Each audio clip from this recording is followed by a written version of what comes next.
नमस्कार. भगवद्गीतेच्या विवरणामध्ये done done done भगवद्गीतेच्या विवरणामध्ये सर्वांचं स्वागत आहे.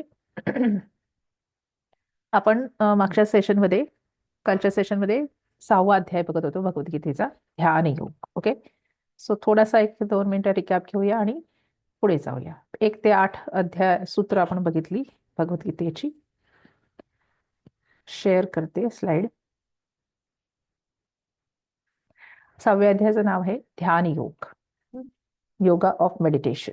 सांख्ययोग झाला, कर्मयोग झाला, ज्ञान कर्म संन्यास योग झाला, ज्ञान संन्यास योग झाला, आणि आता योगा ऑफ मेडिटेशन किंवा ध्यान योग. ओके, सो मागच्या 1 ते 8 सूत्रामध्ये मागच्या सेशनमध्ये आपण बघितलं होतं की एक मिनिट.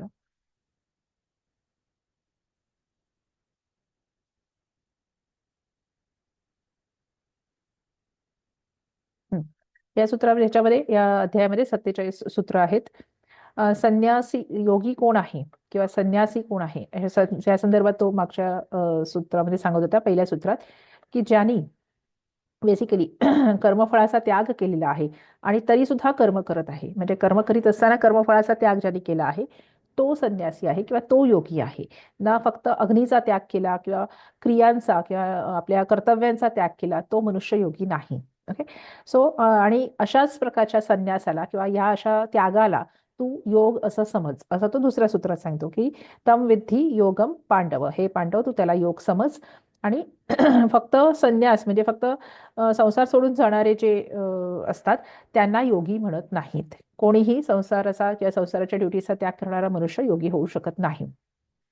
तर अशा प्रकारचा योगावर आरूढ होऊ इच्छिणारा मनुष्य सुरुवातीला त्यांच्या बाबतीमध्ये काय होतं, काही वेळेला की पूर्व जन्मांचा जर किंवा पूर्व कर्मांचं काही पाठबळ नसेल तर त्यांना मेडिटेशन किंवा योग साधना करणं हे कठीण होऊ शकतं. मग त्यांच्यासाठी कर्मयोग आधी सांगितला जातो, ते काही वर्ष, आणि त्यांच्या तिजोरीवर मग पुढे किंवा त्याच्या संचितावर मग पुढे ध्यानयोग केला जातो किंवा मेडिटेशन केलं जातं.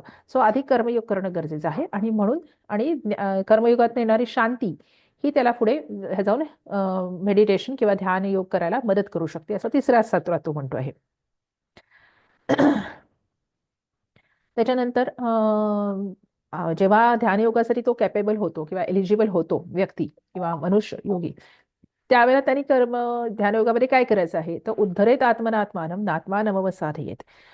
आत्म्यानेच आत्म्याची वृद्धी करायची आहे, याविषयी आपण काल डिटेलमध्ये बोललो. कारण आत्मा हाच आत्मैव ह्यात्मनो बंधू आत्मैव रिपुर आत्मनो. मग आत्माच आत्म्याचा बंधू आणि त्याचाच मित्र सुद्धा, बेस्ट फ्रेंड आणि बेस्ट रिपू किंवा शत्रू सुद्धा आहे.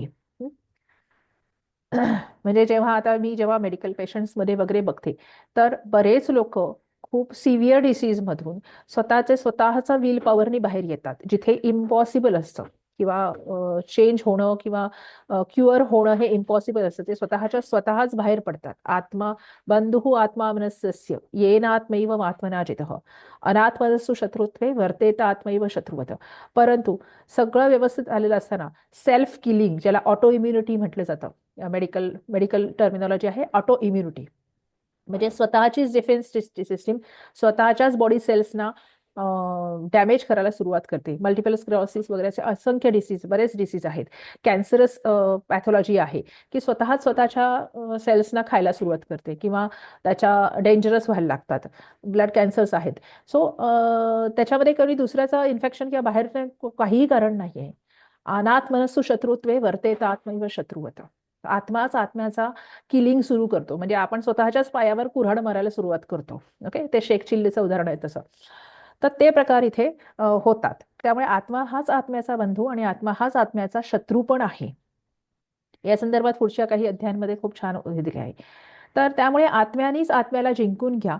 त्याच्याने काय बेनिफिट्स होतात की एकतर प्रशांतस्य परमात्मा, म्हणजे परमात्म्यामध्ये किंवा अंतिम सत्यामध्ये तुम्ही स्थित होत जाता. आणि शीतोष्ण सुख दुःखेषु तथा मानापमानयोः, म्हणजे मान अपमान दुःख सुख या जे द्वंद्व आहे, पेअर्स अपोजिट, त्याच्यामध्ये तुम्हाला शांती प्राप्त होते किंवा समवस्था प्राप्त होते. आणि अशाच प्रकारचं मन किंवा अशाच प्रकारचं चित्त हे समाधीचा विषय होऊ शकतं किंवा समाहित. म्हणजे ते समाहित किंवा समर्पित होऊ शकतं. त्याच्या पुढे तो म्हणतो आहे की 8वं आपण सूत्र बघितलं होतं, ज्ञान विज्ञान तृप्तात्मा कूटस्थ विजितेंद्रिय योग युक्त इत्युच्यते योगी समलोष्टाश्म कांचन. म्हणजे सम किंवा डर्ट, चिखल, दगड, कांचन, सुवर्ण ह्यांच्यामध्ये ज्याची समदृष्टी झालेली असते. म्हणजे सोनं, आपण सोन्याला, हिऱ्यांना, जड जवाहिरांना फार जपतो आणि दगडांना वगैरे असं टाकून देतो किंवा हे करतो. तसं नाहीये. हे सगळे माझ्यासाठी सेम आहे. सोनं पण त्याच्यासाठी काही म्हणजे फारसं हे होत नाही किंवा त्याला इम्पॉर्टन्स त्याचं राहत नाही.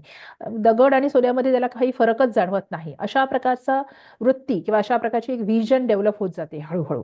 कधी होते की ज्यांनी सगळी इंद्रिय जिंकलेली असतात, ज्याला कुटस्थ परमात्मामध्ये तो स्थित झालेला असतो, अशा प्रकारच्या माणसाला योगी इत्युच्यते असं आपण कालपर्यंत बघितलं होतं. आता अशा प्रकारच्या माणसाचा मॅक्सिमाइज करते, अशा प्रकारच्या माणसाची वृद्धी किंवा त्याचं विजन किंवा त्याची कशी असते आणखीन, तर त्या संदर्भात 9व्या सूत्रामध्ये तो सांगतो आहे की there are different different aspects of the people.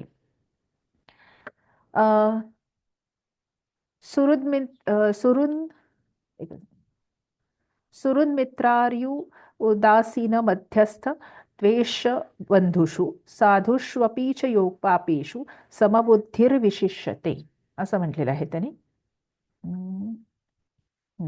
Okay.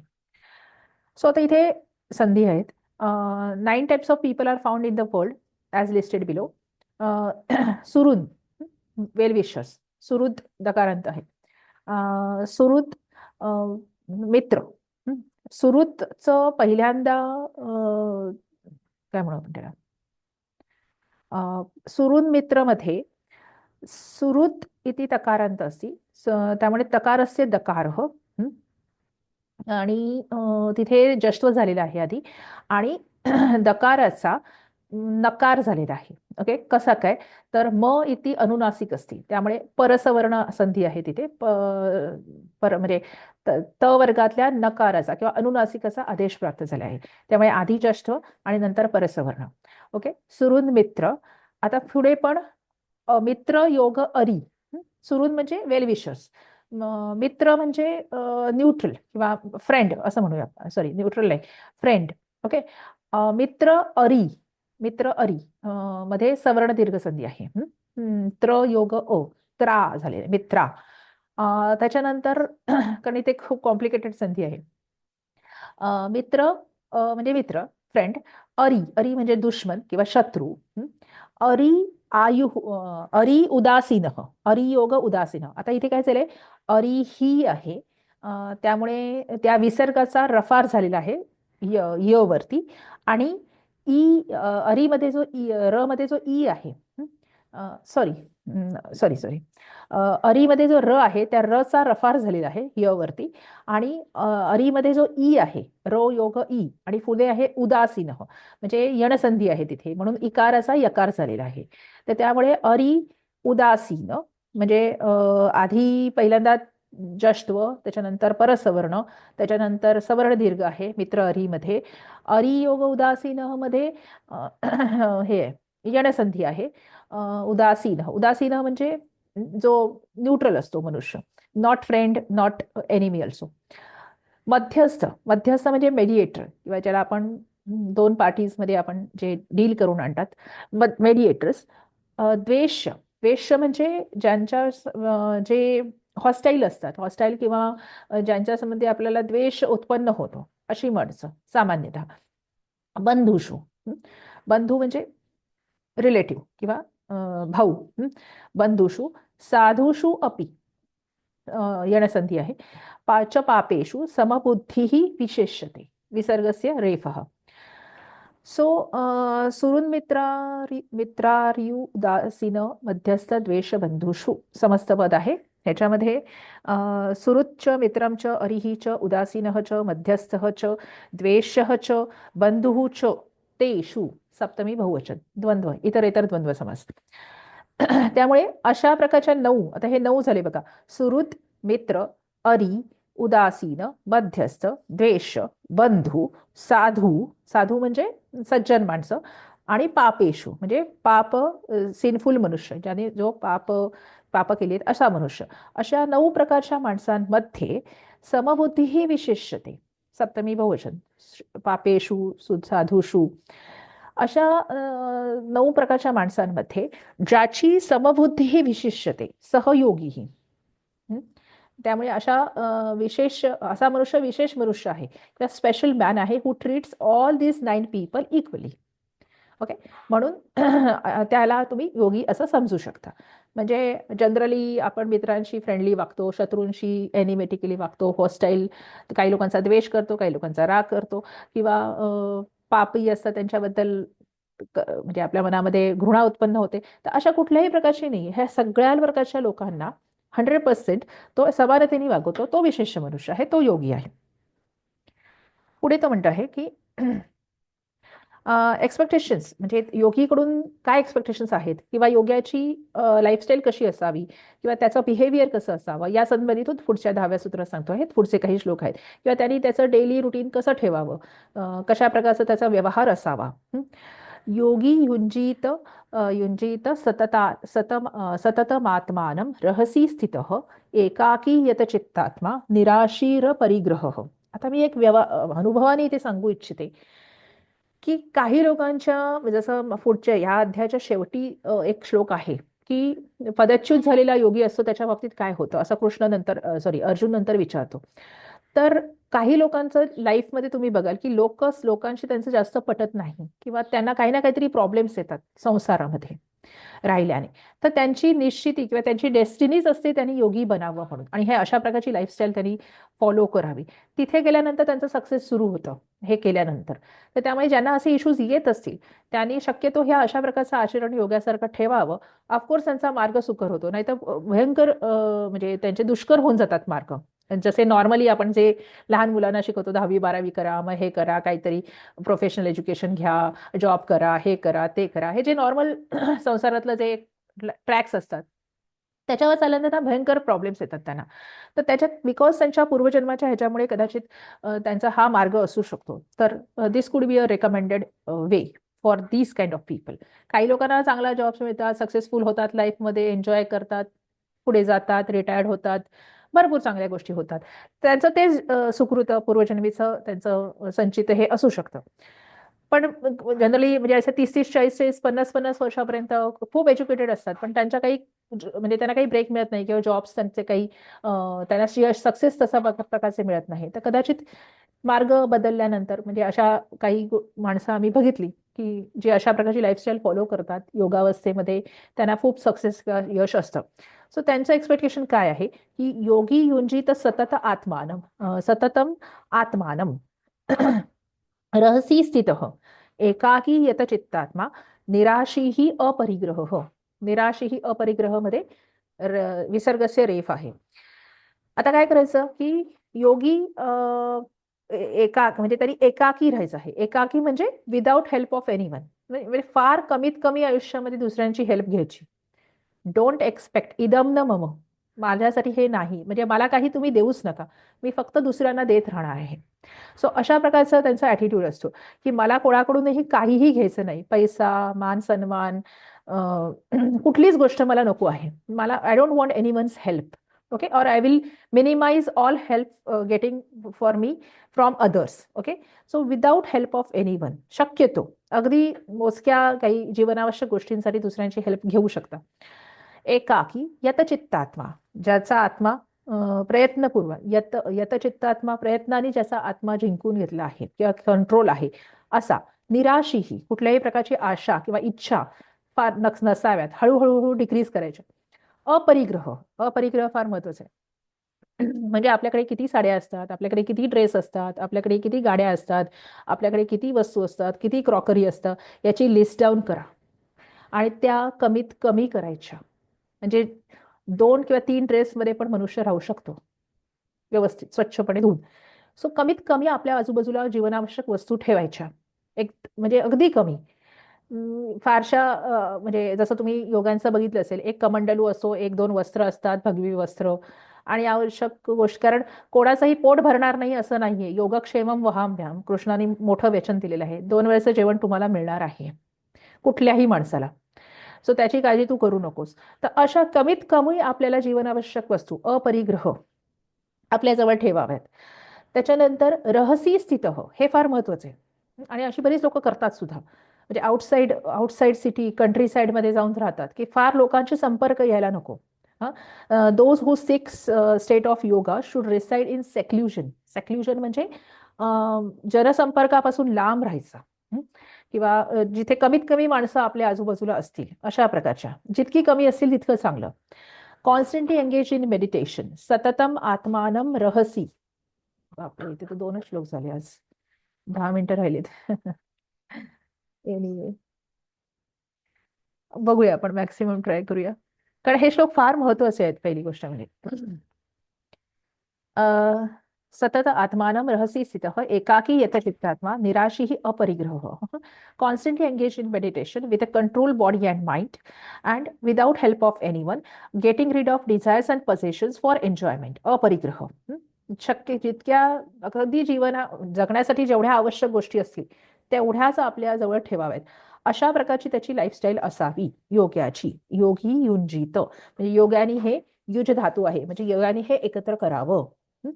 असं त्याचं युंजित इति युज धातू आत्मनेपदी आणि विधिर्लिंग आहे ते. पुढे तो काय म्हणतो आहे, मग अशा ठिकाणी अशा पोझिशन मध्ये गेल्यानंतर काय करायचं, तर प्रिपरेशन ऑफ योगा. तिथे जाऊन योगावस्थेची किंवा मेडिटेशन ध्यान योगाची प्रिपरेशन करायची आहे. त्याच्यासाठी तो काय म्हणतो आहे, शुचौ देशे प्रतिष्ठाप्य स्थिरमासनमात्मनः नात्युच्छितम नाति नीचम शैलाजिन कुशोत्तरम. पाठ करायचा श्लोक. शुचौ देशे म्हणजे स्वच्छ देशामध्ये किंवा स्वच्छ स्थानामध्ये. आता स्वच्छ म्हणजे फिजिकली स्वच्छ हे चांगलीच गोष्ट आहे, पण व्हायब्रेशन्स मध्ये पण ती स्वच्छ असायला पाहिजे. आणि म्हणून त्यांनी सांगितलं की जनसंपर्कापासून लांब जायचं. जिथे जास्तीत जास्त लोक राहतात ते त्यांचे थॉट प्रोसेस किंवा त्यांचे व्हायब्रेशन्स घेऊन जातात. कमीत कमी म्हणजे एखादी अगदीच गुहा असं नाही, पण आता हल्ली एखादा बंगला वगैरे असतो, काही 1 BHK 2 BHK वगैरे पुण्याच्या आजूबाजूला भरपूर असतात बाहेर गावागावांमध्ये. तर जिथे व्हायब्रेशन्स चांगली आहेत, ओके, जिथे म्हणजे व्हायब्रेशनच्या दृष्टीने जे स्वच्छ प्रदेश आहे अशा प्रदेशामध्ये किंवा अशा स्थानामध्ये प्रतिष्ठाप्य म्हणजे तिथे स्थानापन्न होऊन किंवा तिथे राहून काय करायचंय, स्थिरमासन मासनम आत्मनः. आसन किंवा एक प्रकारची आसन म्हणजे माहिती आहे स्थिरम सुखम आसनम.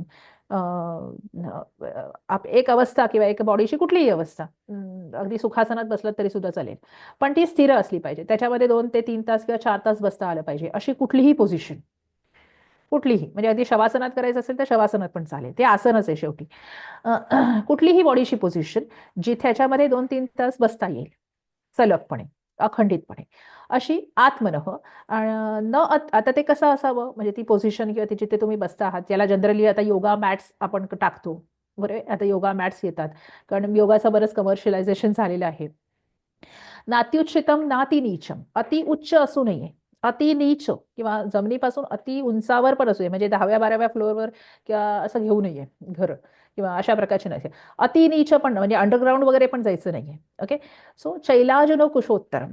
चैलाजिन म्हणजे ऍक्च्युली आता चैलाजिन मिळणार नाही कारण हरणांचं म्हणजे शिकार करण्यावर बंदी आहे, त्यामुळे डिअर स्किन, हरणांची स्किन असं पूर्वीच्या याच्यात म्हटलं जातं.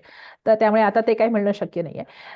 परंतु रफ मॅट, कारण हल्ली भरपूर योगा मॅट एकदम फॅन्सी फॅन्सी येतात, ओके, प्लॅस्टिकच्या वगैरे येतात, त्याचा काही उपयोग नाहीये. म्हणजे आम्ही योगाच्या फील्डमध्ये आहोत, आम्ही सांगतो की डू नॉट परचेस. साधी चटई घेतली तरी चालेल जी कॉटनची असते, ओके, कारण त्याच्यामध्ये खूप रिझन्स आहेत. पुढे जेव्हा अशा प्रकारची जी एनर्जी क्रिएट होते आणि जी पृथ्वीतनं जी एनर्जी क्रिएट होते त्याच्यामध्ये पण ही मदत करते. प्लॅस्टिकच्या मॅट्स काहीही उपयोगाचे नाही आहेत.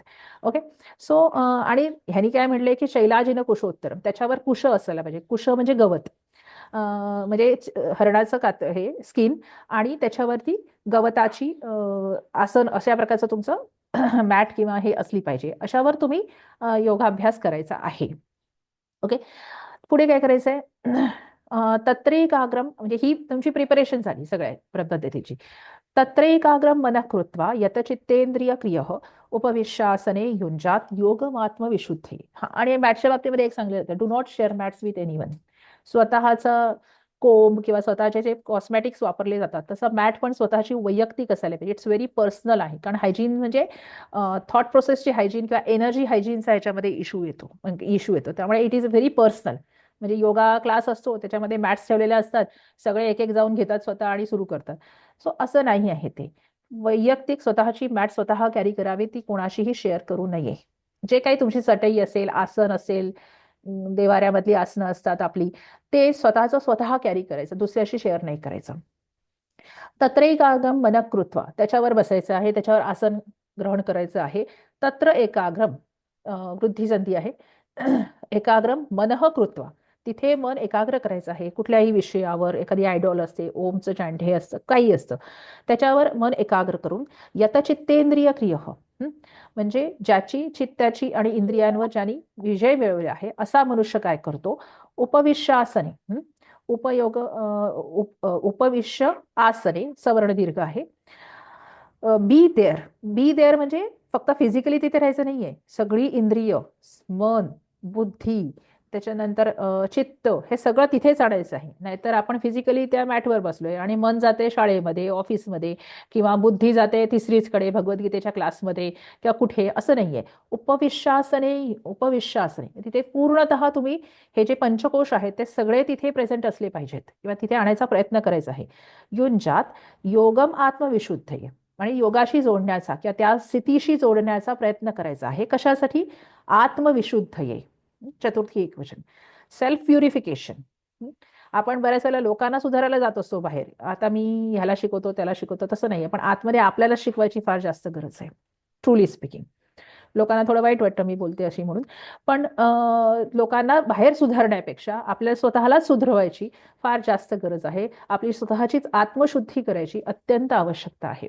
आणि हे असे रिझल्ट्स घेतलेले किंवा अशा पद्धतीने जे फॉलो करतात योगशास्त्र, नाही तर जनरली लोक म्हणतात, मॅडम 6 महिने योगा केला, काही फरकच नाही पडला. Because you are not following it properly. Okay, और you may not getting a guidance properly. So आत्मविशुद्धीसाठी किंवा आत्मशुद्धीसाठी या प्रकारच्या असे सगळे इफ्स अँड बट्स, नॉर्म्स वगैरे त्यांनी ह्या भगवद्गीतेमध्ये पण सांगितले आहेत, पतंजली योगसूत्रामध्ये पण सांगितलेले आहेत. सो त्याच्याने तुम्हाला अशा प्रकारची आत्मशुद्धीसाठी प्रॅक्टिस योगाची किंवा योगाभ्यास करायचा आहे. पुढे तो म्हणतो आहे, 3 मिनिटं राहिलेत, एक श्लोक घेऊ शकतो. समम काय शिरोग्रीवम धारयन्न चलम स्थिरः संप्रेक्ष नासिकाग्रम स्वम दिशश्चा नवलोकयन. हे सगळे श्लोक पाठ करायचे. हे सगळे योगाचे जेवढे श्लोक आहेत ना, ते सगळे पाठ करण्यासारखे आहेत, कारण आयुष्यात पण ते उपयोगी पडणार आहेत. आणि जे योगशास्त्रामध्ये MSc वगैरे किंवा काही करता आहेत, काही डिग्रीज, त्यांनी तर करावेत. समम काय शिरोग्रीवम, आता काय करायचंय? समानतेमध्ये ठेवायचंय. काय ठेवायचंय? काय म्हणजे काया, शरीर, शिर म्हणजे डोकं, ग्रीवा म्हणजे बेसिकली योगाचा एक नियम आहे की हेड, नेक आणि पाठीचा कणा हा ताठच असला पाहिजे कुठल्याही परिस्थितीमध्ये, एनी टाइम. कधीही त्याची कुठली दुसरी पोझिशन घ्यायची नाही, एनी एनी एनी टाइम. त्यामुळे समम काय शिरोग्रीवम धारयन्न चलम स्थिरः, अशी समस्थिती धारण करून, शत्रू प्रत्यय आहे. अचलम स्थिर म्हणजे अचल राहायचं आहे, एकही बॉडी पार्ट हलवायचा नाही, even the tip of the fingers पण हलवायचे नाहीत. कुठले? एक मुद्रा धारण करा, एक आसन धारण करा, आणि एकही बॉडी पार्ट हलवायचं नाही. हे प्रयत्नाने साध्य होतं. सुरुवातीला लोकांना जड जातं, पण प्रयत्नाने साध्य करण्यासारखी गोष्ट आहे. अचलम स्थिर, तिथे स्थिर राहा, तिथे अचल राहा. संप्रेक्ष नासिकाग्रम स्वम, एकच मिनिट, ओके, थोडंसं फास्ट जाते. संप्रेक्ष म्हणजे ईक्ष म्हणजे बघायचं आहे. कुठे बघायचं आहे? तर नासिकाग्रम याचा खूप एक मोठा हे म्हटलं जातो की टिप ऑफ द नोज. बऱ्याच पुस्तकांमध्ये टिप ऑफ द नोज असं हे आहे.